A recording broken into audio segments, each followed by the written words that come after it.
Assalamualaikum Ustadz Somad. Waalaikumsalam warahmatullahi wabarakatuh. Kalau punya hutang sholat bertahun-tahun, bisa nggak dibayar ketika sholat rawatib? Tidak satu, dan tidak boleh mengerjakan sholat sunat. Pertanyaannya dua, bercabang juga. Dulu akil baliknya umur 10 tahun. Umur 10 tahun akil balik, mulai wajib sholat. Lalu dia tidak sholat, dia belum hijrah, nggak ngaji. Lalu kemudian sekarang baru dia sholat. Saya baru sholat Pak Ustadz. Kapan? Subuh tadi. Umur berapa sekarang? 40. Berarti 30 tahun tidak sholat. Maka sholat-sholat yang lama selama 30 tahun itu dia qadha. Qadha artinya ganti. Qadha bukan tempat cuci tangan, itu qadha. Di qadha, yang lalu-lalu di qadha. Sekarang teknis mengqadhanya bagaimana? Selesai satu sholat langsung qadha. Habis maghrib nanti langsung qadha. Maghrib yang pertama dengan imam itu namanya ada. Usolli fardal maghribi thalatha raka'atin adaan. Setelah maghrib dia qadha. Usolli fardal maghribi thalatha raka'atin qadaan. Salat. Habis isya juga dia qadha. Berapa lama? Selama salat itu dia tinggalkan. 30 tahun Pak Ustaz. Di qadha 2022, lunas 2052. Kalau meninggal 2040, alhamdulillah bonus. Pemutihan. Saya nggak percaya nih sama Ustadz Somad ini. Mana dalil qadha? Dalil qadha tulis aja di Google. Yang nulis tentang qadha kawan saya, sahabat saya. Buat sholat qadha Ustadz Sarwat. Ustadz Sarwat. Beliau punya rumah fikih. Qadha sholat yang terlewat Ustadz Ahmad Sarwat LCMA. www.rumahfikih.com. 4 mazhab mewajibkan qadha. Tapi jangan gara-gara ini besok bapak cuti 1 bulan mengqadha 3 tahun. Teknis qadha sama seperti sholat biasa. Habis sholat subuh dengan imam 2 rakaat, habis itu qadha. Tapi jangan di masjid, di rumah. Karena tidak ada ba'diyah subuh. Khawatirnya kalau dibuat di Darul Falah, selesai sholat jamaah berbisik, aliran sesat. Oke, setelah jelas tentang qadha, habis selesai qadha, apakah boleh ba'diyah? Boleh. Sebagaimana boleh ba'diyah setelah sholat jenazah. Ada jenazah masuk, lalu kemudian ayo jenazahnya disolatkan. Apakah setelah sholat jenazah masih boleh ba'diyah? Ya. Kenapa lebih didahulukan sholat jenazah? Karena ba'diyah waktunya panjang, sedangkan sholat jenazah lebih cepat, lebih baik. Jadi kalau ada orang meninggal pagi, jangan sampai besok pagi baru dikebumikan. Paling bagus hari itu juga. Boleh orang dimakamkan malam? Boleh. Boleh dikuburkan malam. Nah ini, kalau bisa jangan sampai tunggu besok pagi, karena jenazah itu kalau sudah 24 jam mulai dia berubah, karena usus mulai membusuk dan lain sebagainya. Apalagi kalau ada dia kena penyakit menular, mulai mengeluarkan bakteri. Nanti orang yang memandikan tamu yang melayat. Ini menyadarkan kita, rumah-rumah kita, yang beli kita, pakai duit kita. Tapi kalau kita sudah mati, tidak ada sejengkal pun di rumah itu yang mau menerima kita. Kita hanya setumpuk daging busuk yang akan menjadi santapan cacing tanah. Bersedekahlah untuk Masjid Darul Falah. Silakan transfer ke nomor berikut ini. Itu tadi tentang qadha sholat. Tidak boleh mengerjakan sholat sunat, tetap boleh sholat sunat. Orang yang belum selesai qadhanya tetap sholat sunat duha, tetap sholat sunat tahajud, tetap sholat sunat qabliyah dan ba'diyah. Jangan nanti kamu nggak sholat sunat, saya masih banyak utang. Enggak, tetap sholat sunat. Assalamualaikum warahmatullahi wabarakatuh Ustaz. Waalaikumsalam warahmatullahi wabarakatuh. Apabila orang tua kita melakukan kesalahan, bagaimana cara kita menasehatinya? Orang tua tidak bisa dinasehati, karena orang tua tidak pernah melihat kita sebagai orang besar. Di mata orang tua kita tetaplah anak kecil yang baru pandai berjalan. Jadi kalau kita ceramahi orang tua, dia bukan dengar, dia melihat kita sebagai lucu. Aku lucu ngelihat ente, anak kecil kok pandai ngomong, kata dia. Jadi kalau kita mau ngasih tahu orang tua, pakai lidah orang lain. Kalau di tengah keluarga ada orang yang lebih tua yang dia hormati, melalui lidah dia. Kalau dia punya ada ustadz yang dia dengar, kiai, kalau dia hormat kepada Habib, pakai lisan, pinjam. Ustadz Somad, ya, ibu saya senang dengar ceramah Ustadz, tapi dia masih suka ceritakan aib orang. Kira-kira kalau Ustadz yang ngomong nanti dia dengar, kalau saya ngomong dia marah. Ustadz mau nggak nanti di masjid judul ceramahnya sampaikan bahaya bicara aib orang lain? Oh boleh, bahaya bicara aib orang lain. Selesai pengajian datang ibunya, Ustadz tadi dibisiki anak saya ya. Saya termasuk ustadz yang ceramahnya nggak bisa dipesan. Saya menyampaikan apa yang saya mau. Saya tidak mau menyindir-nyindir orang melalui pengajian. Jadi kalau ada orang tuanya tidak sholat, jumpakan saya. Saya jumpa, Pak, Bapak sudah tua. Nanti Bapak kalau mati tempat Bapak neraka jahanam. Cepat-cepat sholat. Saya kalau diundang ke kantor, dipesan, Ustadz ceramah tolong jangan singgung-singgung masalah jilbab. Karena istri kepala dinas belum berjilbab. Nah, saya bahas itu. Yang tidak pakai jilbab, neraka jahanam tempat. Makanya banyak tempat ceramah wal awwalu wal akhir. Itu yang pertama dan terakhir. Saya tak pandai menyindir-nyindir orang melalui ceramah. Saya mau ngomongnya langsung to the point. Nah, jadi pakai orang lain. Karena orang tua tidak pernah menganggap kita besar dalam pandangan dia. Kadang anak-anak muda ini kalau udah ikut pengajian, pulang-pulang mau menceramahi orang tua. Pulang ceramah, pengajian, panggil orang tua. Papa sini, mama. Ya ayyuhalladzina amanu. Oh nggak bisa begitu. Dia lebih banyak makan asam garam dari kita. Karena banyak makan asam garam, itulah maka darah tingginya kuat.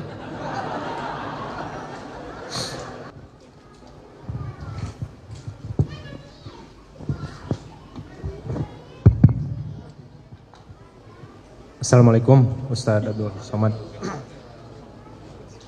Pertama-tama saya meminta tausiah ini diijazahkan, khususnya buat saya, umumnya buat jamaah ini, untuk diambil ilmunya Ustadz. Terus yang saya mau tanyakan gini Ustadz, kita ini tinggal kan di lingkungan itu sangat heterogen Pak Ustadz, multi agama lah di sini banyak ya. Ini pertanyaan pribadi gitu. Saya itu tinggal benar-benar kanan kiri nempel tembok itu Nasoro. Niat saya bukan takabur. Saya pengen mungkin ini ibadah saya gitu. Saya pengen memperlihatkan adab sama akhlak orang Muslim tuh seperti ini gitu. Jadi biar tidak termakan ya sekarang metaverse ya. Gimana adab saya terhadap tetangga saya yang bertempelan tembok, kebetulan dia Nasoro, qadarullah dia miara makhluk najis juga. Terus saya punya anak kecil, saya pengen berhubungan baik sama beliau. Kadang kita juga berbagi makanan gitu, tapi saya tahu gitu tetangga saya ini makanan yang tidak halal gitu. Gimana cara adab saya Ustadz? Sodako. Bismillah. Saya bertetangga dengan non-muslim sampai kelas 6 SD. Setelah itu orang tua saya pindah, tapi hubungan saya sampai hari ini baik. Masih WA-WA, masih kirim-kiriman. Ada rumah Quran di daerah itu, perlu bantuan semen. Yang WA saya yang non-muslim tadi. Ustadz Somad, dekat rumah kita ada rumah Quran. Sekarang sedang pembangunan. Ada orang di Jakarta mau dapat jadwal ceramah TNI melalui yang non muslim tadi. Jadi hubungan kami tetap baik dalam hubungan sosial, tapi dalam hubungan akidah, wala ana abidum ma'abadtum wala antum abiduna ma'abud lakum dinukum. Dulu kalau hari raya dia dia kirim kami makanan, tapi dia tahu kita tidak makan makanan dia kasih kuehnya kue kotak, kue bungkus pabrik halal, minuman kaleng. Kita saling menjaga. Sebetulnya yang merusak ini provokator. Medsos ini luar biasa fitnahnya. Adapun bertetangga menjaga adab, justru dia masuk Islam karena adab itu. Ada seorang imam namanya Imam Al-Hasan Al-Basri, meninggal tahun 110 Hijrah, punya tetangga non muslim, rumah tetangganya di atas bukit, dia di bawah. Lalu kemudian suatu ketika Imam Hasan Al-Basri sakit, tetangga yang non muslim masuk menjenguk ke ruang tamu. Hasan Basri mana? Dia di kamar, tetangganya masuk ke kamar. Sampai di kamar, di pojok rumah ada ember. Tetangganya nanya, itu air apa Hasan Basri? Itu air dari atas. Kalau nggak salah itu pojok kamarmu pas WC saya. Sudah berapa lama kamu nampung air ini? Isrun sana, 20 tahun sudah kutampung. Agama apa yang mengajarkanmu selembut ini Hasan Al-Basri? Saksikanlah wahai Hasan Al-Basri. Asyhadu an la ilaha illallah wa asyhadu anna Muhammad Rasulullah. Kisah ini ada dalam kitab Waraib wa Taraib, ditulis oleh Syekh Abu Amr Al-Misri. Sa'ah wa sa'ah, Waraib wa Taraib, kejadian-kejadian unik dalam sejarah Islam. Masuk Islam bukan karena dia ajak masuk Islam, kalau tak masuk Islam neraka jahanam. Masuk Islam karena tersentuh hatinya. Orang kalau sudah kau sentuh tepat di hatinya, dia akan jadi milikmu untuk selamanya. So sweet. 20 tahun menahankan itu, buahnya ada tetangga masuk Islam. Kita kadang dia baru salah parkir sekali sudah keluar kebun binatang dari mulut kita. Dia punya anjing, lebih galak pula mulut kita dari anjingnya lagi. Adapun dia punya anjing, kita usahakan bagaimana caranya, apa pantang yang membuat kira-kira anjing itu tak masuk ke halaman kita. Karena kalau sampai air liurnya basah, kalau kering sama kering tak apa, tapi kalau sampai basah sama kering maka mesti dibasuh 7 kali. Kalau sampai anjing itu mengeluarkan air liur di halaman, lalu kemudian halamannya itu anak kita jalan, kena kakinya, mesti kita siram kaki anak kita itu 7 kali dengan air, salah satunya dengan air yang dibasuh tanah. Kalau di sini ada tetangga punya anjing, sementara kita tidak punya pagar, mesti izin ke developer atau ke lingkungan, mesti pagar, karena kalau tidak anjingnya apa kan akan masuk. Atau dibuatkan aturan, siapa yang melihara anjing mesti di dalam rumah dia. 2 kemungkinan, anjing itu mesti di rumah dia atau rumah kita berpagar, karena kalau tidak mau tak mau anjing masuk, karena anjing tidak bisa baca kecuali kita bilang anjing dilarang masuk. Kita mesti menjaga ini hidup bertetangga, karena kalau tidak ini akan merusak tatanan sosial kita. Mudah-mudahan akhlak kita membukakan pintu hidayah untuk mereka. Ayyahdiyallahu bika rajulan wahidan, satu orang dapat hidayah karena engkau, khairum min humurin na'am, lebih baik daripada kau memiliki dunia beserta isinya. Tentang ijazah, ajaztukum jami'a marwiyati wa muallafati wa muhadarati, aku ijazahkan semua kajian-kajian, riwayat-riwayat hadis dan zikir, semua ceramah-ceramah, yang buku-buku yang sudah aku sampaikan selama ini kepada seluruh jamaah Masjid Darul Falah yang hadir pada saat ini. Asa an tanfa'ana fid dharaini, mudah-mudahan bermanfaat untuk kita dunia akhirat. Amin ya rabbal alamin. Baik, terakhir.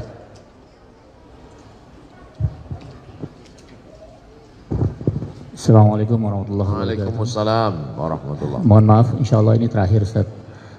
Laki-laki dewasa keutamaannya tetap kepada ibunya. Bahkan ada riwayat ketika seorang lelaki ingin berjihad, tapi di rumahnya masih ada ibu yang harus dirawat, Rasul menyuruh dia untuk pergi ke merawat ibunya dibandingkan untuk berjihad. Artinya keutamaan ibu sangat luar biasa dipandang oleh Islam. Pertanyaannya adalah, ketika misalnya saya menginap di rumah ibu saya pada saat sholat subuh, ada keinginan saya untuk sholat di masjid, tapi ibu saya sangat ingin sekali bermakmum berjamaah dengan saya di rumah. Mana yang lebih utama? Saya tetap jalan ke masjid atau saya menyenangkan hati ibu saya untuk berjamaah di rumah? Terima kasih. Allahu a'lam bishawab. Assalamualaikum warahmatullahi wabarakatuh. Waalaikumsalam warahmatullahi wabarakatuh. Datang seorang laki-laki menjumpai Nabi Muhammad SAW. Ya Rasulullah, izinkan aku perang jihad fisabilillah, aku mau mati syahid. Kata Nabi, alaka min ummin, ibumu masih hidup? Ya, ada di rumah. Ilzam rijlaiha fasammal jannah, kau urus tapak kakinya, kau dapati surga di sana. Kalau telapak kakinya kau urus, kau dapat surga. Apalagi kalau kau urus kepalanya, tangannya, badannya, makannya, pakaiannya. Yang masih punya ibu, bersyukurlah. Kalau ibunya sudah meninggal, bersedekah. Saat ummi matat, emakku sudah mati ya Rasulullah, afa tasaddaqu anha, kalau aku bersedekah apakah pahalanya sampai untuk almarhumah? Kata Nabi, sampai. Ayu sadaqatu afdal, sedekah apa yang paling afdal? Sakyul ma, memberikan air minum. Bapak ibu yang sanggup belikan air minum kotak, sedekahkan untuk pengajian. Yang tak sanggup, buatkan sumur bor. Oh, lebih mahal Pak Ustadz, rame-rame. Satu sumur bor 2 juta, iuran dengan keluarga di pondok pesantren, mengalir pahalanya. Bagaimana kalau ibu di rumah, nginap di rumah ibu, ibunya mau sholat subuh berjamaah, sementara anaknya mau sholat subuh ke masjid. Menurut mazhab Hambali, sholat subuh berjamaah, sholat berjamaah ke masjid hukumnya wajib. Berbakti kepada orang tua juga wajib. Kalau ketemu dua yang wajib, bagaimana? Lihat, di rumah itu ada tak orang lain. Kalau di rumah itu anaknya 10, perempuan 9, 1 laki-laki, maka dia tetap pergi ke masjid. Maka nanti setelah pulang ke masjid, dia tetap berbakti kepada ibunya. Tapi kalau dia anak tunggal satu-satunya, tak ada pembantu dan siapapun juga dalam rumah itu, kalau dia pergi dikhawatirkan terjadi sesuatu, maka yang wajib ini lebih dikedepankan daripada dia pergi ke masjid. Menurut mazhab Syafi'i, sholat berjamaah ke masjid fardu kifayah. Menurut mazhab Maliki, sholat ke masjid adalah sunnat muakkad. Andai bertemu dua yang wajib, maka dilihat mana yang lebih kuat di antara keduanya. Kalau anak tunggal sendirian, tak ada orang lain yang menjaga, maka wajib kau bersama ibumu, karena dikhawatirkan akan terjadi sesuatu. Sedangkan di masjid sholat berjamaah tetap ada imam dan makmum, sehingga sholat tetap terlaksana. Kalau sampai masjid Darul Falah ini kosong, tidak ada orang sholat berjamaah, satu perumahan ini istahwadat alaihimus syayatin, satu perumahan ini diganggu setan. RT-nya kesetanan, RW-nya kesetanan, masyarakatnya kesetanan. Assalamualaikum warahmatullahi wabarakatuh Ustaz. Waalaikumsalam warahmatullahi wabarakatuh. Bagaimana hukumnya asuransi jiwa di bank syariah, boleh atau tidak? Asuransi hukumnya ada 2. Yang pertama mengatakan asuransi hukumnya haram karena ada unsur horor, gambling, judi. Satu tahun bayar 10 juta, 10 juta, 10 juta, 10 juta, 10 juta, 10 juta, 10 juta, 10 juta. Semuanya ada 10 orang. 10 kali 10 berarti terkumpul uang 100 juta. Tiba-tiba meninggal saya, mati. Saya yang dapat. Sudah bayar 10 tahun, nggak mati-mati. Judi. Maka kata kelompok yang pertama, asuransi itu ada judinya, maka dia haram. Kelompok yang pertama mengatakan haram. Kelompok yang kedua mengatakan asuransi itu halal, boleh. Kenapa? Karena di dalamnya ada unsur ta'awun, tolong menolong. Saya susah, nggak ada uang, maka dengan adanya uang iuran 10 juta, 10 juta, saya menjadi tertolong. Baik asuransi jiwa, asuransi kesehatan, maupun asuransi kendaraan, keselamatan di jalan raya. Maka ada 2 pendapat. Begitu kata Syekh Ali Jum'ah dalam kitab Fatawa Mu'asirah, fatwa kontemporer. Silakan pilih antara 2 ini, karena asuransi tak ada zaman Nabi. Saya milih judi Pak Ustadz, kalau begitu haram. Saya milih tolong menolong Pak Ustadz, kalau begitu boleh, silakan. Tapi konsisten, jangan ketika nggak dapat dibilang haram, pas dapat halam. Nah, Ustadz sendiri, saya tidak pakai asuransi jiwa, saya tidak pakai asuransi kesehatan, saya tidak pakai asuransi kendaraan. Terus pernah tabrakan? Sering. Karena saya menganggap itu bagian dari judi. Tapi saya tak menyalahkan. Apalagi di sini ada tulisannya asuransi syariah. Nanti kalau ada sales yang datang ke perumahan Bapak Ibu mengatakan silakan daftar asuransi syariah, tanya mana fatwa dari DSN, Dewan Syariah Nasional. Air minum ini tidak boleh diminum sebelum ada label halal. Ini ada Pak Ustadz? Ada halalnya. Mereknya Sahabat. Sahabat apa? Sahabat UAS. Kalau minuman makanan kita mesti tahu ada label halalnya. Bukan label Pak Ustadz, label. Terserahlah mau label mau label. Kalau mesti ada label halalnya, maka kalau yang sifatnya ekonomi tidak dikeluarkan oleh Komisi Fatwa, tapi dikeluarkan oleh DSN, Dewan Syariah Nasional. Maka Bank Syariah mengeluarkan asuransi jiwa, maka silakan boleh lanjutkan karena mereka mengambil fatwa yang nomor 2 tadi. Insya Allah kita sholat berjamaah di masjid. Amin ya rabbal alamin. Untuk segala kebaikan, mudah-mudahan kita semuanya istiqomah menjadi lebih baik daripada sebelumnya. Yang sakit-sakit diangkat penyakitnya, yang terlilit hutang ditolong lepas dari riba, anaknya menjadi anak yang soleh dan solehah, keluarganya sakinah mawaddah warahmah. Ala hazihin niyah al-fatihah. A'udzubillahi minasyaitonir rajim. Bismillahirrahmanirrahim. Alhamdulillahi rabbil alamin. Arrahmanir rahim. Maliki yaumiddin. Iyyaka na'budu wa iyyaka nasta'in. Ihdinas siratal mustaqim. Siratal ladzina an'amta 'alaihim ghairil maghdubi 'alaihim waladdallin. Amin.